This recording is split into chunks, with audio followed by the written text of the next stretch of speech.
What it's required from you is you in totality with your soul to say, yes, I am going to willingly submit to my Creator. And at that point, you can say, I am a Muslim. Individual parts of you are Muslim already. Yeah, that's why I asked you, how is your Islam going on? Yeah, because your heart is doing its job. It's a good Muslim. It's beating. As we are talking now, are you telling your heart to beat? No. So it's a good Muslim. It's doing its job. So what is the difference between the evolutionary aspect of the Muslim thought and the Christian thought? Because neither really believe in evolution. So what's the difference? Evolution is a process which requires an agency with intelligence to drive it. Yeah? So even if evolution, as they say, scientists say today, this is how it happened, it still needs a agency to drive that process, to program this process. Who has the power and the will as a minimum requirement? Ability and the will to do it. Otherwise, it's not going to happen. Yeah? So evolution doesn't deny or disregard the existence of a God.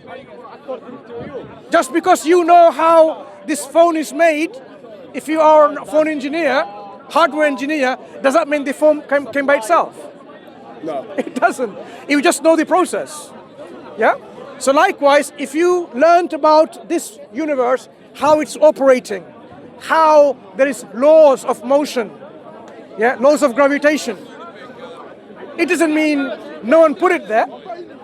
It means you just learned how things work. But it doesn't exclude a lawgiver. It doesn't exclude a maker, a creator. So in that sense, Christians and Muslims, they both believe in the existence of God, who is in control of everything, whether driving the whole process via evolution or special creation. Still, God, the creator, is ultimately in charge and controlling the affairs of all the world. Can you even imagine, for example, the balance of nitrogen and oxygen in air that we breathe in? If that wasn't in that proportion, do you know we're going to die? Because we can't have all of this different, like imagine it was just, 0.1% oxygen and just all the rest nitrogen or something else. We won't be able to live properly. If the water wasn't the properties of, I'll tell you about little water. Do you know water is actually from the family of alcohol? People don't know that. It's a family from the alcohol chemically.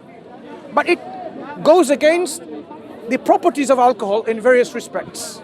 Okay? Yeah. Yeah? So water, even though it's HOH, H2O you've heard? Yeah. H2O means two hydrogen, one oxygen. But it's actually H with OH. Yeah?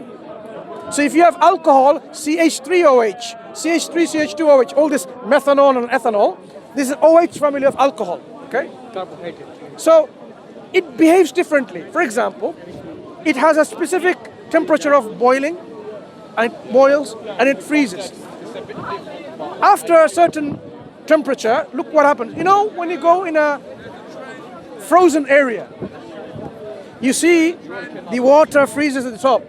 And guess what? There is still water, unfrozen, behind or underneath the ice, so that fishes and aquatic organisms can live. Okay? Amazing. The water, it's, degrees it boils and evaporates and so on, it cools down. It's unlike anything else. This is like precision engineering to make life possible. If the water didn't have that property, life wouldn't even exist.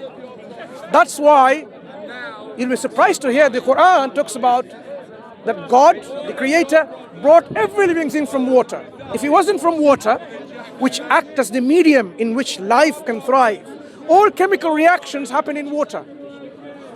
Even for our biology. Without this, you can't have a chemical reaction happening. So life, for example, your cells and everything like this, without water, we won't be living. Even though our life is carbon-based, but you need water. That's why scientists, Jonas, do you know what scientists look for when they want to know whether there was life on Moon, on Mars, or someone else? Water. Were there any signs of water? Yeah. So the Quran talks about this. Quran is a divine guidance, a book that we believe has been given from our Creator, how to live our life and to understand the purpose of our creation. For example, imagine you woke up one day and you saw yourself in a train compartment and no one else is there. So you can see all seats are empty. So you walked and went to the other parts. It's it called glaciers or it's like tinted. You can't see the other compartment. Okay? So you can't see what's there, who's there on the other one. And it's going straight. So you can't see the train bending to see someone else. So you went backwards. Same thing. Tinted. So you're all by yourself and you're there. You're saying, what am I doing here? I slept last night in my comfortable bed, in my comfy bed, and I'm waking up here. Where am I? What am I doing here? Where am I going? You look outside, it's not familiar anything. It doesn't look like England. It doesn't look like London. It doesn't look like UK at all. You're going through, everything is frozen, ice. You can see the traces of trees, no leaves, all ice. But you were sleeping when it wasn't frozen winter. It was like January, like 12 degrees today. There is no snow, there is no ice on the ground. And you wake up on this train, you're asking yourself, would you say, oh, who cares? Let me just enjoy, and then you've got your bag, oh, my bag there as well. Oh, nice fruits and sandwiches. You start eating. And then it finished. And then now you're saying, I have no more food left. Are you still gonna not think, how did you get here? What are you doing here? Where are you going? Or are you gonna simply think, let's have some fun? 12 hours later, when you realize you want to go to the bathroom, there is no bathroom. You're gonna now start thinking, where am I? What am I doing here? There's no bathroom. You're gonna eventually start thinking, how did I get here? What am I doing here in the first place? And where am I going? These questions will come to you, for sure. So when you are here in this life, Jonas, it is also necessary and meaningful and reasonable to ask, where did I come from? What am I doing here? And where am I going to go? Isn't it reasonable? Because did you exist 500 years ago? You haven't got a clue. Because you know your mom and dad told you were born on this day, so you're about this years old. And you know you're going to die because everyone else is dying. And you have this confidence that, you know what, I'm going to die as well. Like there's no reason for me to believe that I'll live forever because everyone else is dying. Yeah? So you will be asking, then where am I going after I die? These questions, we should not leave this for later and get ourselves busy with having fun with girlfriends and boyfriends and restaurants and foods and movies and music and so on, because they're not going to help us to answer those questions. Do you agree? Yeah, I appreciate you. Thank you. Mansur, right? Yeah. Nice to meet you, man. I appreciate it. Take care. آخر دوانا